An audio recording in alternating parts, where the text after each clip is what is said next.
We need warriors, we need men, we need fathers today more than ever to be the leaders that they are supposed to be.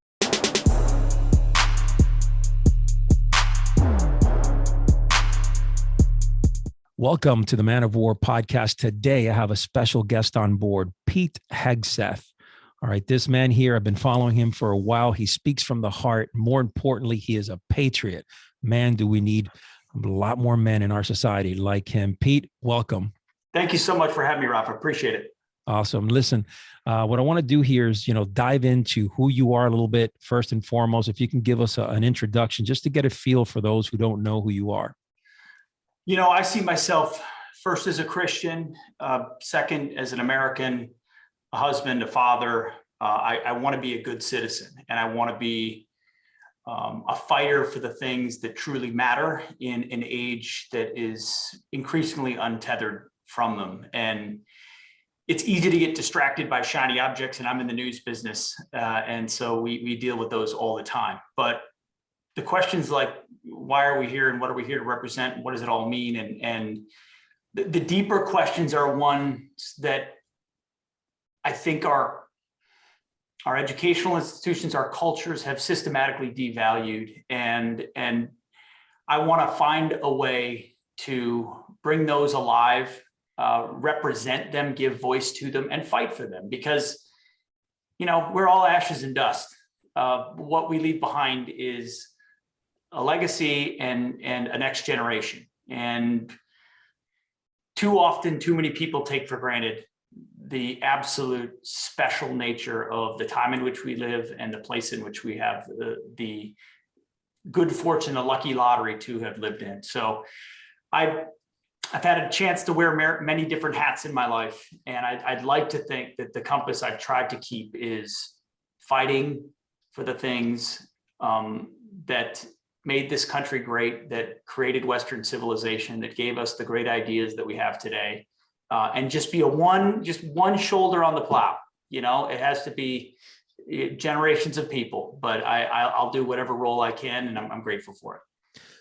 Awesome. And one of the things that I love about you, man, is that you speak it from the heart, and you don't really bullshit around. You're straight to the point. And I also like the fact that you don't shy back, you don't shy down from situations that need to be spoken about. And that's very raw, very different in our society, where most of our media, it's basically boxed into a certain culture, and they don't want to speak outside that box, which is, I think that is a very powerful element that you carry on your shoulder, right? Well, you do the same thing. So what are we here for if we're not going to speak truth and be honest and be blunt? I mean, I'm not in this to wear makeup and be on TV and, hope people know my name. That's not the point. The point is we have a faith, a republic. We have communities that are totally under siege, and we're surrounded by insanity, absolute insanity. And we're told we're the ones that are insane. Pick your example. You've got men swimming on women's swimming teams, and we're told that's great as they beat everybody by 30 seconds. And then we're the weird ones when we say that there are two genders. Like, I just don't, it's not that hard. Once you untether, once you give up caring about whether you get invited, get this Christmas card or invited to that party or liked by this person, which is a beautiful place to be. And you're not worried about running for some office or worried about what someone thinks about you. It's a very liberating thing, and we're wasting our time if we're not being honest. And let the mob come after you, let them come after me, let them try, and they will, and they do every day. And that's but by hemming and hedging and hawing and couching, you only play into the game they want to play, which is make you feel ashamed to be who you are and what you represent. Amen to that. Now, question for you: you're a father with 7 kids in this country. All right, so we're going to start from there. Guiding them down a road where, as we see, I'm a father also, four kids, and it's tough right now with society, the way that they're positioned, how some of the school boards are acting out there, and you add and throw in the mask mandates and vaccines and all this. It's a difficult time for young men out there in this country, really, to see to kind of come out of their shell. It's almost like they're walking around really clueless of what's going on out there. And the worst part about it is that I see them, a lot of them start turning into sheep. They start, it's herd mentality. Everybody starts doing the same thing and following the same way. And it's not a good direction that I like to see. Share your thoughts on that. As you know, crises, inflection points, they're actually reveal real character, right? It's those moments when whether it's in law enforcement or in combat, you learn who you are first and who the others are around you. And we're in the middle of one of those moments. We need warriors, we need men, we need fathers today more than ever to be the leaders that they are supposed to be.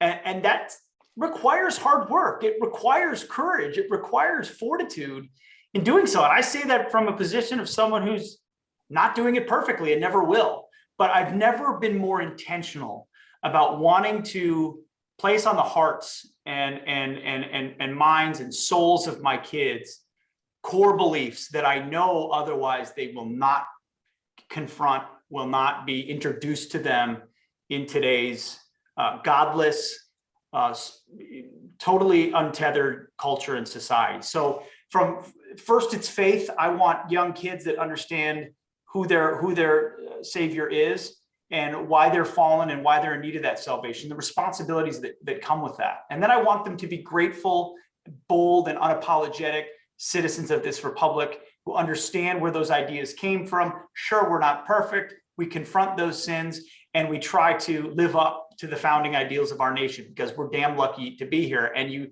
even going down to Christmas Day, our first Christmas Day, we had men crossing a river in Delaware from Pennsylvania to New Jersey to preserve the fact that we get this Christmas today. Like, it's always been something that someone had to fight for. I want that planted inside of them. And I realize, as someone who went to public school, who had wonderful parents, lived in a wonderful community, patriotic, faith-filled, everything, what we missed as kids our age going through is our educational systems are completely captured by a progressive view of the world. Completely. In fact, I've got a Fox Nation series coming out next month, a book coming out next year, effectively about the 100-year progressive takeover of our education system. Like, the things that made America special just 100 years ago were intentionally targeted by progressives, now Marxists, who are just out in the open, who have rejected, deconstructed, criticized everything about who we are to the point where we don't even believe in ourselves. I mean, it's rebellious to be someone who is patriotic and independent thinking and a believer in free speech as a young person, as opposed to what you said, being one of the sheep or part of the herd. That's the easiest thing to do, the most comfortable thing to do. And so whether it's getting them to church, getting them into schools that I don't want to protest at school board meetings. Why am I protesting at a school board meeting to get them to do things they don't want to do when you know they're just going to indoctrinate them with nonsense? I think fathers have to be willing to radically reorient our lives around the education of our kids, to include intentionally the types of schools we send them to, and not just Christian schools or Catholic schools or certain types of schools where God is there, but like intentional classical Christian formation in the ingredients that have made this country special. And then things like devices. I mean, phones. Every kid wants them, and they want them at younger ages, and they see their friends with them, and those are just portals of deception that bend their minds in ways I couldn't have been remotely prepared for when I was 10, 11, 12, 13. And we go along with what our neighbors do or people say is okay to do, or don't worry, there's a filter on that nonsense. I think it's my responsibility not to shelter my kids. I'm going to make sure they're confronted by the evils and the realities of the world and the best arguments from the other side, but to guide them, mold their heart, and give them the foundation that they need to be the men and women that our republic and our culture needs desperately, more than ever today. And maybe it comes with getting a little older. I don't know about it for you, but it's easy to be frivolous when you're younger and the future's in front of you and your kids are really young or whatever. And I'm as guilty as anyone of having that perspective. My oldest kid is only 11. I've got a blended family of 4 biological, 3 step. We're together. I mean, it has not been a smooth and straightforward path, but I take the greatest responsibility I have is shepherding those 7 in a way that is in some ways a reflection of our culture, which is, not what it was 100 years ago. And it's our job. And I think a part of that is how we were educated, the waters in which we swam, that we took for granted, that now we're learning a lot more about and can be more intentional about confronting them. I think before there was this residue of goodness and faith and patriotism, and we could kind of count on kids to get a little bit of that. You can't count on that today. You have to forge it intentionally. That's powerful words without a doubt. I think that going back even 20, maybe 30 years, I don't know, we walked on earth a little bit differently. The kids, the younger generation, things were a little bit more wholesome. Back in the 80s when I grew up, things were, there was some radical things like anything, but for the most part, things were wholesome. It was, books, you picked up a book to read, you watched a movie. When we started this internet wave, and, now kids, every child at whatever age has phones, everything started to change dramatically. And you're 100% right. When you look at it from a perspective of a father, and you're like, wow, you have all these kids with phones and they're gaining this information. Then you have conversations with them and you're like, wait, what? Like, it's technology. It's a double-edged sword. It has some very powerful elements that have definitely, taken our society to a different level. But also I believe in my heart that it's brought them down to another level. So it's almost like a two spectrums to this, especially for younger children. I mean, my teenager, he's talking about things and he's, very well raised, he's very much into politics. We think he'll be a judge. He loves all that. But then there's aspects that, when you sit down and talk to him, and the things that are on social media and things, it's difficult to disconnect younger generation from that. It's almost impossible because they're going to find it one way or another. And like you said, I believe us as parents, you're 100% on that. The reality is that we got to go out there and work hard and do our job. We can't shelter our kids, Yep. we have to do our best to show them what life is really like, and then do the best we can as parents. Talk to me a little bit about, I'm going to start shifting the subject here because I could probably sit with you and have hours and hours upon, conversation here. But when we see our nation now, the way that it's headed, with the new administration that stepped in here. And personally, for me, it's unfortunate because I knew it was going to be bad, but it's worse than I ever expected. Where do you see our country trending here? Where do you think we're going to be here over the next, I hate to say 24 months. Let's shoot for 12 months. I don't know. As it pertains to COVID, which has been such a big part of the last more or less 2 years of our life, I'm both encouraged and discouraged. I'm encouraged that you see evidence of people who say, fool me once, shame on you. Fool me twice, it's on me. So if, asked to comply with certain things that we all did because we didn't know, I hope and pray there is a residue of people who are prepared to fight that.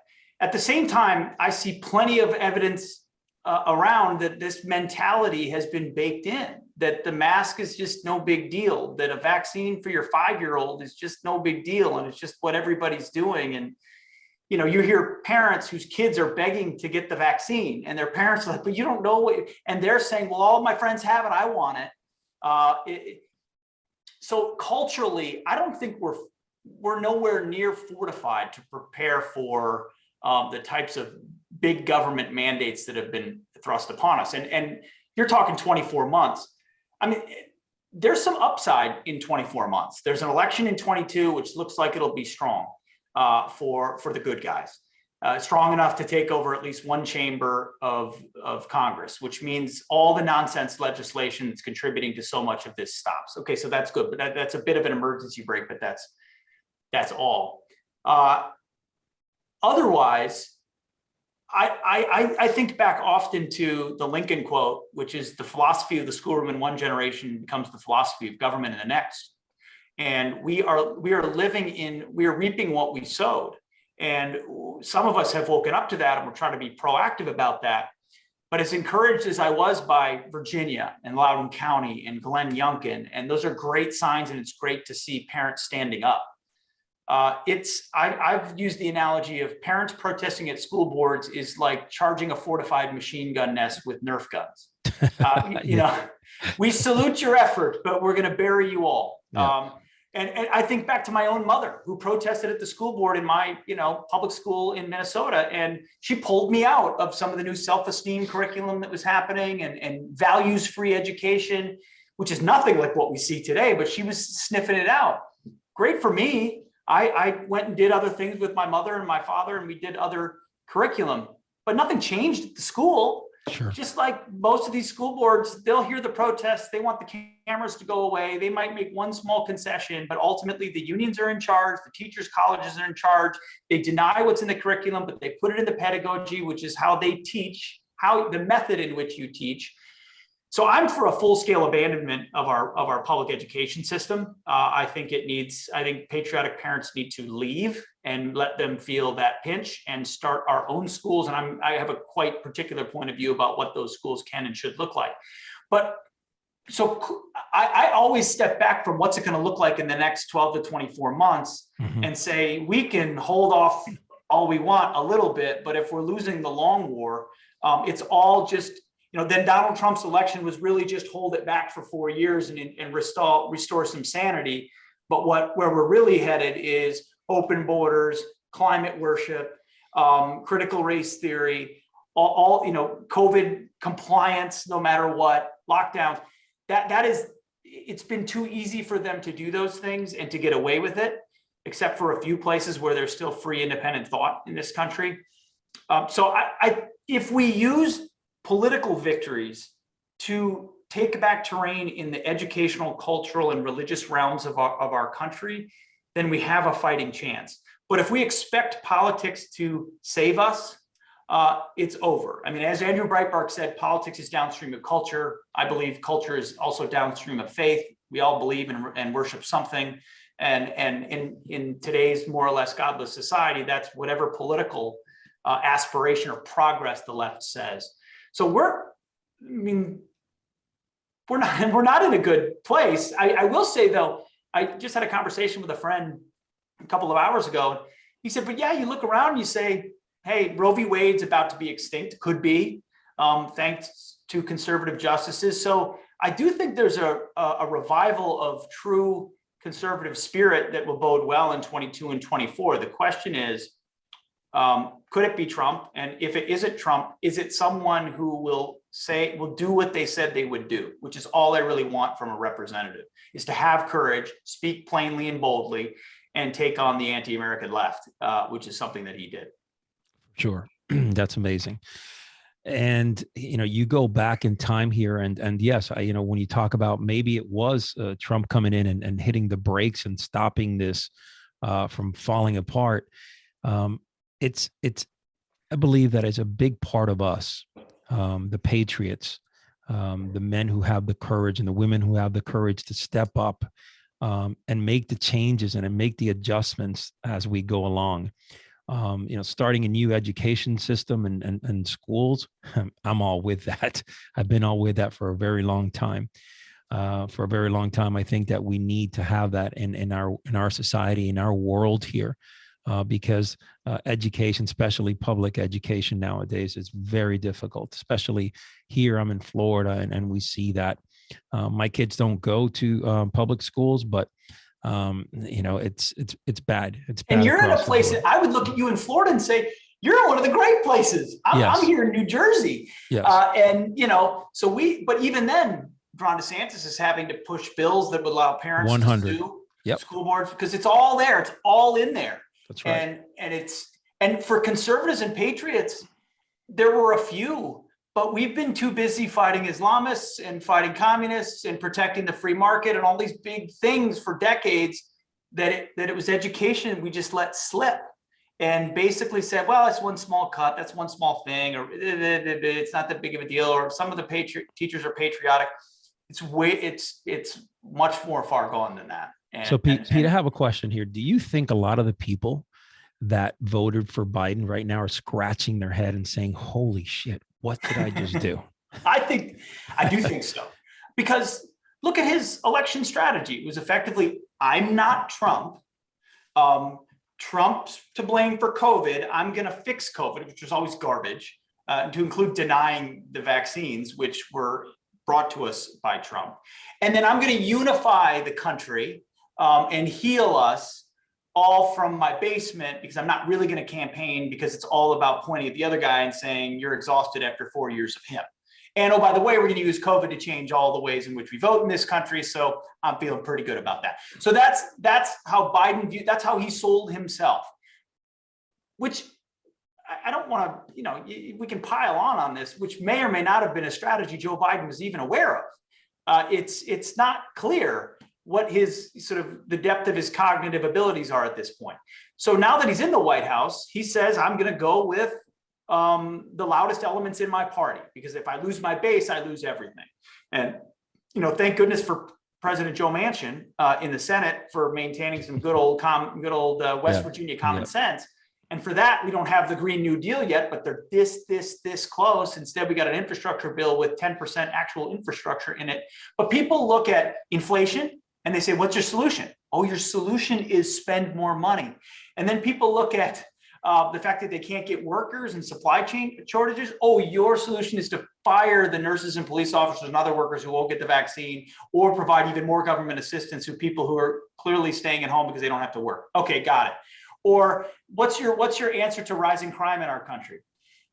No answer. I literally haven't heard them say one thing, because they can't cross their base by saying something positive about the police. And they've got these radical DAs who keep releasing people. What's your answer about what's going on at the border? Ask Kamala Harris. She's in charge, except she's not. And we all know the border wall is laying on the ground and our communities are overrun. So I do think common sense, patriotic, independent voters who saw themselves as exhausted or saw themselves with another alternative are having massive buyer's remorse. Because not only do we see ideology, we see sheer incompetence. I mean, Joe Biden was picked by Barack Obama because he needed, a white guy with foreign policy experience on his ticket. Joe Biden was never going to win, right? So as Trump says, he picked Biden off the trash heap. True. Biden wins the nomination. Who does he pick? A box check pick, because he feels like he needs a historic pick in the first Black female. Neither of them won or were elected based on their track record of competency. So now you have ideology on top of incoherence. And there's just absolutely no leadership, and hopefully we don't see things explode on the world stage, but why wouldn't they if you're a foreign adversary right now? So I think there's massive buyer's remorse. And then of course, COVID, they've never been honest about it. They've tried to pretend like they're going to squish it down to COVID zero, which they know is not true. And so as it persists, voters are going to look around and say, just someone be honest with me. And there's no way they're going to pass that test. That's why Joe Biden won't run again in 2024. And no one's going to seriously talk about Kamala Harris being his standard bearer, which is going to be chaos on the left-wing side. And they denied Bernie twice. Can they deny the socialist wing of their party, the platform, again? We'll see. Good points. Definitely. So what are your thoughts on how other countries are looking at us right now, especially now China?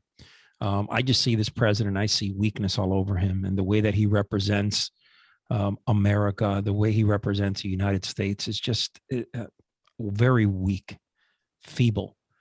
And I mean, I think other countries at this point in time, they're looking at us and they're kind of licking their chops, and they're saying, United States right now is falling apart. And with a representative like this, I mean, what are your thoughts? Couldn't say it better myself. That's the words I was going to use. They're licking their chops. And they have a recent glaring example of that in our shameful retreat from Afghanistan. I mean, looking at how that unfolded, and then how Biden and company tried to spin it as something positive, while a legacy of 20 years fell apart and we handed $85 billion of equipment to Islamists who are exactly who we know they are. So the world looks at that and says, okay, this is the America we're dealing with under Joe Biden. Xi Jinping, China's calculation is America's obsessed with climate change, okay, so we'll make a few concessions, but we'll lie about it for sure because we're the biggest polluters in the world. And then we will go headlong into our Belt and Road Initiative, expanding our influence around the globe, co-opting other countries, and then we'll pick precisely the right time, just like they did with Hong Kong, to make our moves in Taiwan and elsewhere to show that we are ascendant. That's no doubt the calculation. The Chinese believe they will be regionally dominant shortly and globally dominant in due time. They also look around at our internal political discourse and say America is a country that no longer believes in itself, that's tearing down its own statues, that's declaring its own new 1619 founding date. You can't defend yourself if you don't believe in yourself. And that internal weakness is glaring. And they make that. And then look at Putin.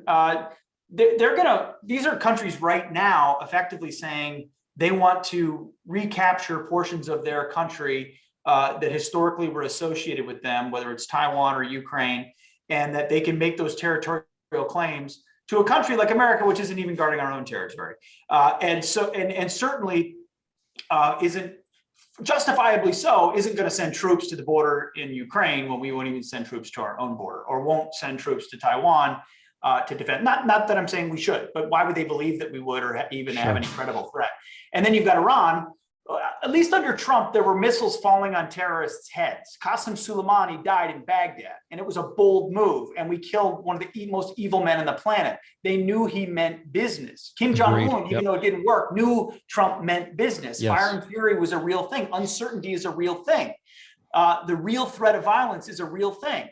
And none of that exists under these globalists who think they can sanction their way. I didn't even mention gas prices on the last answer.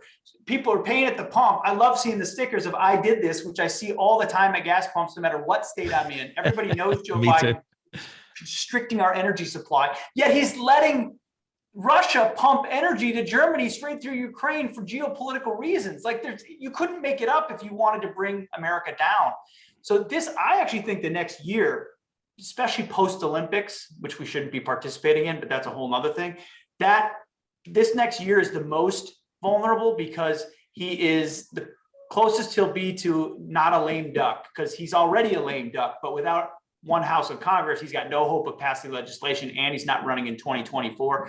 So this next year could be, and if you're a foreign adversary, you don't want Republicans controlling the gavel of the House or the Senate because of what they might agitate for. So 2022, in my estimation, is the right year to make a move, because Democrats are going to wring their hands like this and not want to cross the White House, and the White House is not going to want to do anything, and they'll probably get away with it. And they'll count on international condemnation from the United Nations, which is a farce, since the Human Rights Committee of the United Nations includes like Iran and the Sudan. Yeah, I mean, it's all a giant joke. But if America's not strong, the free world as we know it unravels, and that's the scary part of right now. I saw a clip, a YouTube clip a few days ago. It was some college, I guess it was a college poll regarding how they felt about this nation, whether they felt it was exceptional. And the numbers that you brought out were 31% of our college kids that were in this particular. I mean, there was 1,000, or I don't remember. There was a Harvard youth poll. Yeah, they do it every year. Although this is the first time they've asked this question: is America exceptional? The 1,000 kids, you're right, ages 18 to 29 across America, representative sample, 3% error percentage, and 31% were willing to say that America is an exceptional country. 50% said that it would be another country, effectively, that's exceptional. That hurts. It's jarring. We did a whole 10 minutes on it on the show I was hosting, because we thought it merited a discussion beyond the shiny object and news of the day.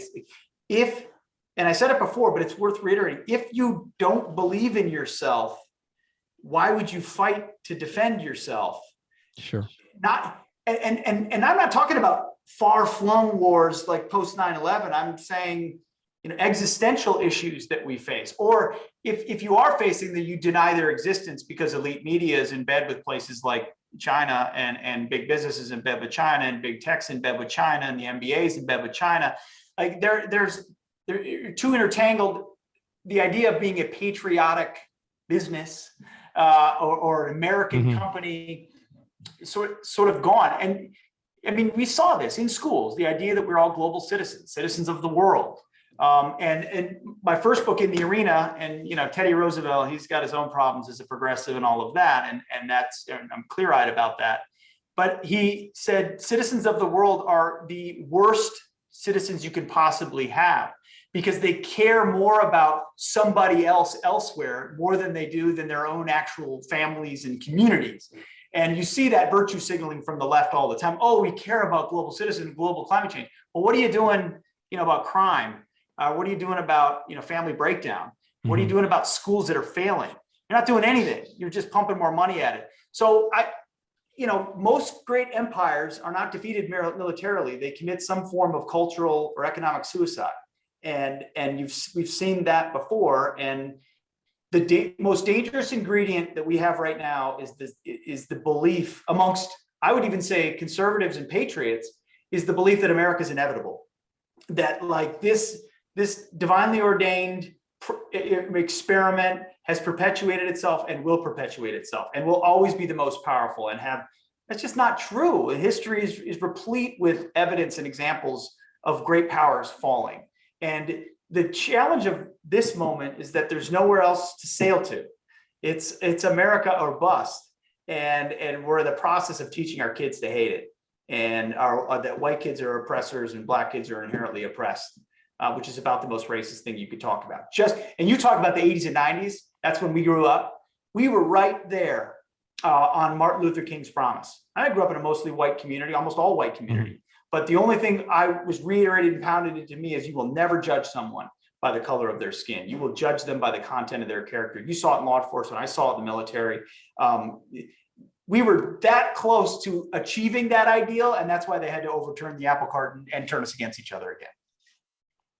And that's definitely good. Now, look, I want to go back because you touched on it just briefly, but I really wanted to dive deep into this, the withdrawal from Afghanistan.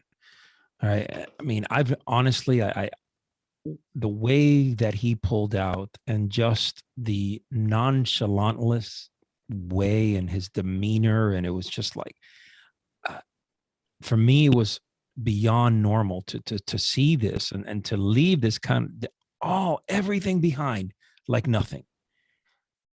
What are your thoughts on that? Let's talk a little bit about that, because that was bad. Yeah, you're right. I mean, I'm dumbfounded the same way you are. This is the same guy who ends every single speech with "May God protect our troops." And yet when he needed to protect our troops, he depended on the Taliban as our security. And then we got an ISIS bombing that killed 13 of ours and injured another couple dozen. And then when we did strike back, we strike the wrong car. It is a demonstration of a man who doesn't fully internalize American honor and commitment, and now has a woke Pentagon. And I mean this truly, like a Pentagon more interested in reaching diversity quotas and putting shots in arms and, reimagining, race in the military than they do in combat readiness. And that's because started under the Obama administration, becoming that politically correct political animal was the way you put stars on your shoulder. And it wasn't about, and I saw example after example of the guys I served with. The ones who were the war fighters are the ones who got pushed out. The ones who were aggressive, break glass in case of war type guys, are the ones that washed out.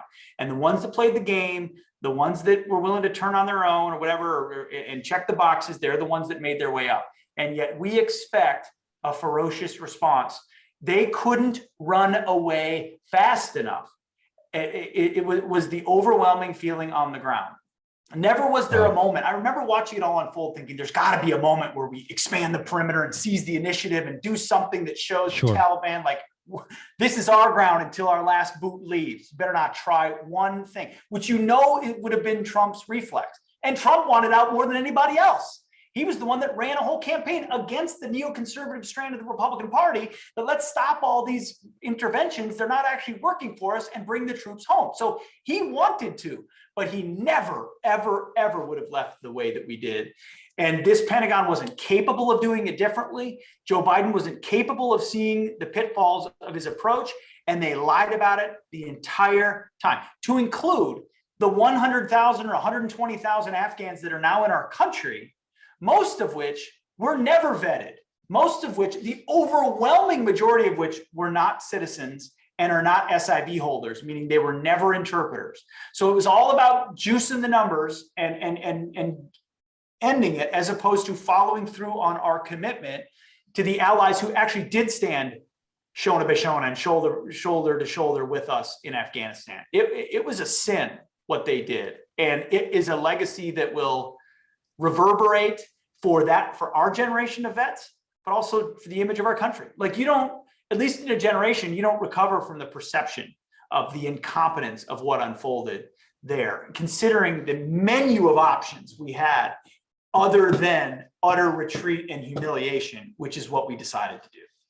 Well, yeah, without a doubt. And, you go back and I start trying to figure out, when he talks about 100 and something thousand, Afghans, that you're right. I there's no way in hell that these guys have been, or ladies that been vetted through. You don't know what hit boots on ground here. It's almost like he just grabbed whoever and let's go, let's take them out. And they're out there. It was the vets who did it, who actually brought the most highly vetted people through. Were the guys who were in touch with their interpreters and others with these networks. And you've heard about them. I've heard about them. I know who some of them are. They're the ones that got the cream of the crop across, not the State Department, not the Defense Department. Sure. They were, and I'm not even blaming the commanders on the ground. I mean, these guys are doing the best they can with what they have. It was just horrific operational and strategic planning. So let's shift hats here a little bit. As a law enforcement officer, and almost 20 years, most of my career in narcotics undercover, did a lot of operations, and was a police academy instructor for 13 years. Taught a lot of new cops. Definitely did everything I could. And as a field training officer, I did everything I could to make sure that these cops that hit the street were ready. They were ready mentally, they're ready physically, and they knew, because especially living in a city, working in a city that I worked, very, very violent city, they needed to be ready. Now, one of the reasons that I started this movement, Man of War, was because I started seeing weakness in men coming through the police academy. Okay. And they just didn't have a strong mindset. We were graduating recruits that, for the most part, they were not ready to attack the streets. And, that's one of the, I can go on and on, but that's one of the reasons I left the academy, got so how was the military right now, as far as training, as far as, I could speak from the law enforcement side, definitely softer. We did away with DIs. We did away with all the hardcore things that, I don't know, the military, I'm not familiar with it as far as their training regimen and how they're building, soldiers, but, men that are in our group, they talk about it all the time, that it's not what it was 10, 15, 20 years ago. Definitely softer. I mean, there's just no doubt about it. I bet you're familiar with the Dave Grossman books on combat and on killing. Yes. And I had a brigade commander before I went to Iraq in 2005, Colonel Michael Steele, who had been a captain with the Army Rangers in Mogadishu. And that's the Army Rangers of the, what was that, mid 90s? I can't, that Army Rangers, as tough as they get in a tough environment. And what he saw there in that was that his men were not prepared for the realities, the horror of combat and of killing. And you can train for it, but psychologically you have to be prepared. And so when we mobilized to Iraq, and I'll tell you this, I wasn't ready for it either. I mean, it was the kind of wake up call that I needed. Sure. And it was mandatory reading to read that and to understand that, and infuse that kind of ethos into a military even then that was heavily lawyerized, rules of engagement heavily emphasized. It just, and that's not even the training aspect, because I think there's some units, elite units, that still train as hard as they ever have. But throughout the force, from basic training to emphasis of training to lowering of standards. They always said if you let, if we bring women into combat arms, we're not going to lower the standards. Well, what happens? They lower the standards over time because they want to serve, because some colonel or some general somewhere needs to meet a quota. And it just always goes that way. You know how big bureaucracies operate. No doubt. And so the whole dynamic of brotherhood breaks down inside some of these units, and the training just becomes different in its emphasis and amount and ferocity.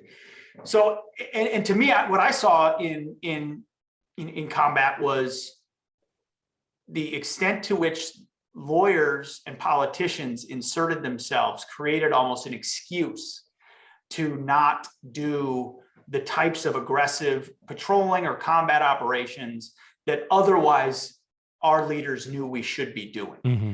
Mm-hmm. And so it's the wrong answer from the top, but it's an easy excuse for the guy who's about to lead a squad out on patrol to say, well, what if we get hung up? And that's got to be the same thing you see in law enforcement right now. Why in the world am I going to put my ass on the line when I know that the cascading effects are that, and I want to go home at the end of the day? And that just creates a hesitant environment, which obviously creates Yes. more risk for everybody Yes. involved, the Yes. combatants and the non-combatants. Mm-hmm. And the only people in power in that equation are the insurgents or the criminals. Yes. Pick your context.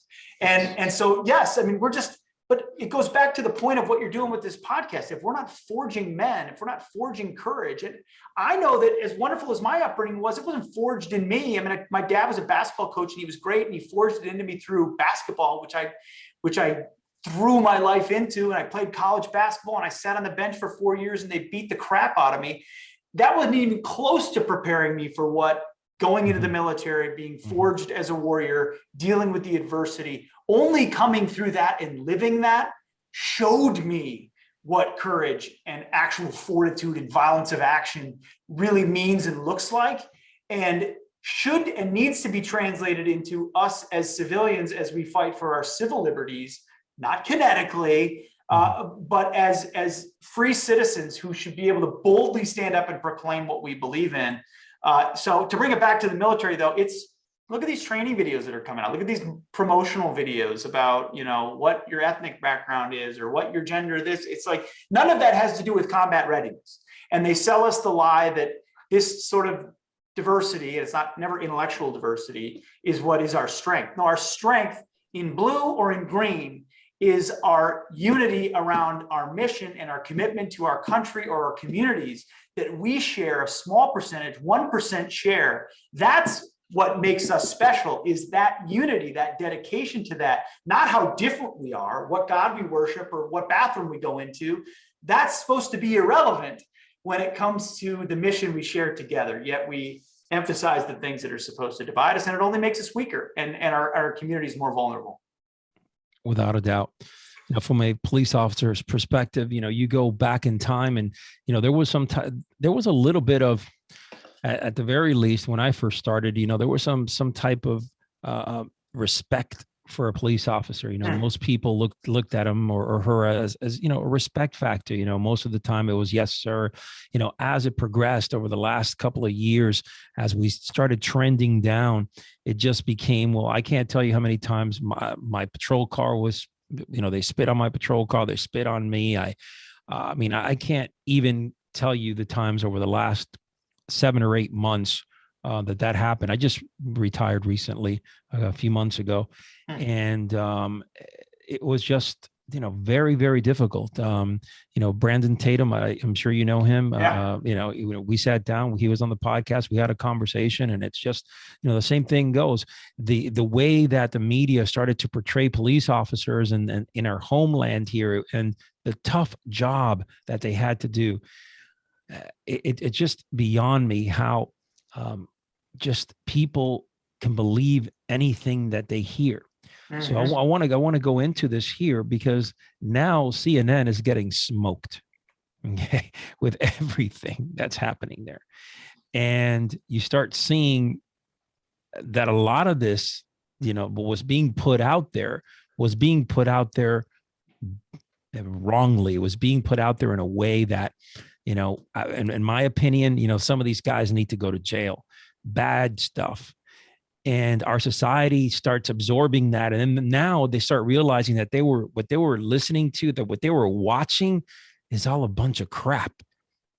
What are your thoughts on how people, they assimilate these news networks and these medias that are constantly bombarding baloney, and they just believe that because they feel that it's the best belief system for them, because they don't want to start believing the hard truths. They rather just kind of lean this way. It's a little bit easier. They don't want to go into that discomfort land.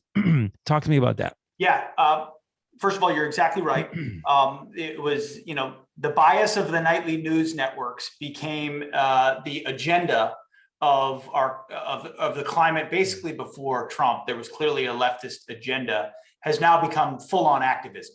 And it is left-wing activism splashed across your screen, much of which exposed by the fact that Donald Trump called them what no one else would call them, which is fake news and the enemies of free people, because of that, the way in which they distort what's not just what they cover, but it's what they don't cover. And when you have buildings burning behind you, yet reporters saying this is a mostly peaceful protest.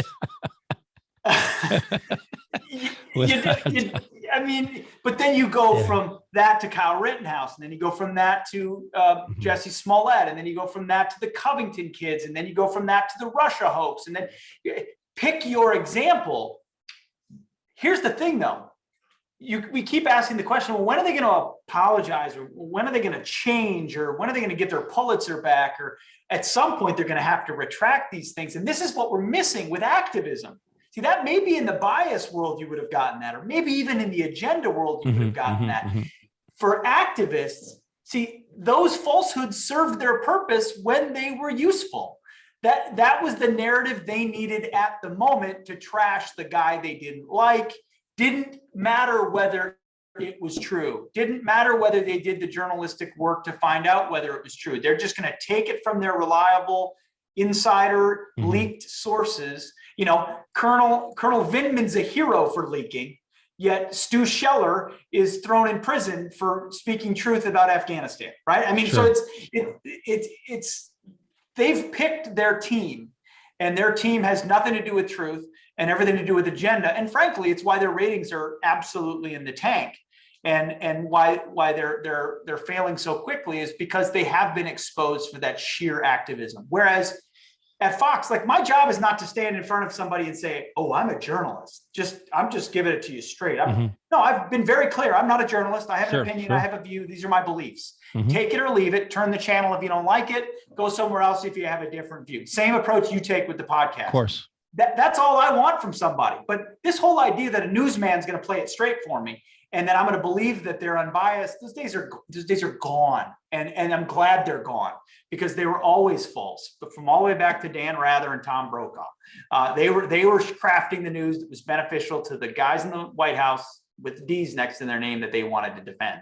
And it's just how it's always been. We just know about it even more ferociously now. And to your point about cops, by the way, thank you for everything you've done over the course of your career. And I mean that sincerely. And I mean it sincerely when I say there is no more difficult job in America today, especially in certain places, more than others, but then to be a law enforcement officer, uniformed out there doing that job. Because I'll say this, because of Vietnam vets, Iraq and Afghanistan vets were treated properly when they came home. Because of the sins of what was done to Vietnam vets turned around and said, never again will that happen. We were going to embrace you and ensure that it doesn't. And the country sort of collectively was trying to make up for what had been done to them. Right. You guys are getting the Vietnam treatment right now. Police officers are getting that. You are the enemy. There's no reason why that couldn't yet again become a reaction to the military 10, 15, 20 years from now, if there's an unpopular war and guys are coming home and the left is in charge. We are not beyond retreating back to that particular perspective. You guys are living it right now. It's an absolute, it's a sin. And we're losing some of the best, as you know, and it's incredibly difficult to recruit, as you know, which only makes their situation more difficult. And all you want, I know this from the military, you just want a boss that has your back. You just want a DA that's not going to let criminals out time and time again, so you don't have to fight it time and time again. Like, you want to do your job, just let me do my job. And 100. this whole canard that you're a racist and your department is systemically racist, like, Yeah. everybody knows it's a lie. Half the departments that are deemed to be systemically racist are run by Black police chiefs, yet the whole Sure. thing is somehow systemically racist. It's all a sham. And we're bearing the fruits of it right now with all the crime that's happening across the country. I think, to go back to our part of our previous conversation, I think people are waking up to that and saying, you know, my life is, I don't want to have to lock my house at night and wonder, you know, what happens next. Love it, man. I can sit here and talk hours with you. You're a like-minded man. I appreciate you. Let's talk real quick about this book here, Modern Warriors. What inspired you to write this book here? Well, I'll tell you this, the book was inspired out of a series that we do on Fox Nation, same name, Modern Warriors.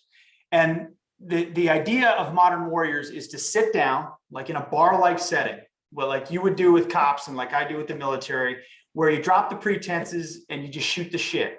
And when guys are really telling the stories with people that they're comfortable with, you get the real story, right? Sure. And what happened was, you know, on Fox and Friends and the other shows, we do these great segments with a Medal of Honor recipients or great people, and you get 3.5 minutes, you know, and you can't scratch the surface with 3.5 minutes. So there was one day I was in New York. I had just gotten to meet Rob O'Neill, the guy who shot Bin Laden. And I was like, dude, let's go, can we get a beer? And so we went to the bar next door to Fox. And what was supposed to be 2 beers in 20 minutes turned into, you know, 10 beers in 3 hours or whatever. And I heard the whole story of the Bin Laden raid, all the other Captain Phillips, all the other stuff that he was a part of. And I was like, man, I'd pay, you know, a lot of money to get a chance. I mean, it's unbelievable to have this kind of access and hear this kind of story. We should do something that at least brings a sliver of those types of stories to Americans so they can see behind the scenes what vets talking to vets sounds like and how honest they are about what they face, their courage and fear and brotherhood, all that. So we did a bunch of, we're still doing it. We do them, you know, every couple of months, we do a Modern Warriors series based on, you know, new news that's going on and other aspects of. And at one point we just said, this is a book, you know, there's so many of these guys that have done amazing things. And I think people would love to hear it. And so it was the easiest thing ever. You just sit down and talk to them, have them tell their stories. And that's the point, is meant to be kind of a conversational book where you're in their story with them. And it did pretty well. So we appreciate all the people that took a look at it. For you guys that are watching this on video, great book, highly recommend it. I read it in 3 days. You guys know that I read a lot, and definitely one of those books that I have with me here in my office and at home. I got 2 copies of this, and it's a great book. I appreciate that. You guys definitely need to get your hands on that. It's called Modern Warriors. And of course, we'll have a link on the bio and everything here with our show notes, a link directly to this book, and some YouTube clips, Pete's YouTube clips, so you can follow him. Do you have an Instagram or I do, yeah, Instagram. I got kicked off Twitter a long time ago, but it's at Pete Hegseth on Instagram. Yeah. Gotcha. All right, cool. So I'll put that on the show notes and everything. Listen, Pete, man, it's been an honor to speak with you here. You're definitely an energetic guy. You say it how it is. You stand tall for our country. You're a patriot. We need more warrior-minded men like yourself. You know, keep doing what you're doing. I really believe you're doing God's work. And we need to, for you guys that are first watching this and don't know who Pete is, you need to go out there and watch him. You're on the weekend, right? With Fox and Friends. Fox and Friends weekend, 6 to 10 a.m. Saturday and Sunday, early, but yeah, go watch it, man. Good stuff, without a doubt. If you're a patriot, this guy will rub shoulders with you and walk into hell, man. No doubt about it. Thank you for being on, and really appreciate your time here, Pete. Well, Rafa, thank you. Count me in on the Mutual Admiration Society. Men like you are carrying the fight, and I really appreciate everything you do.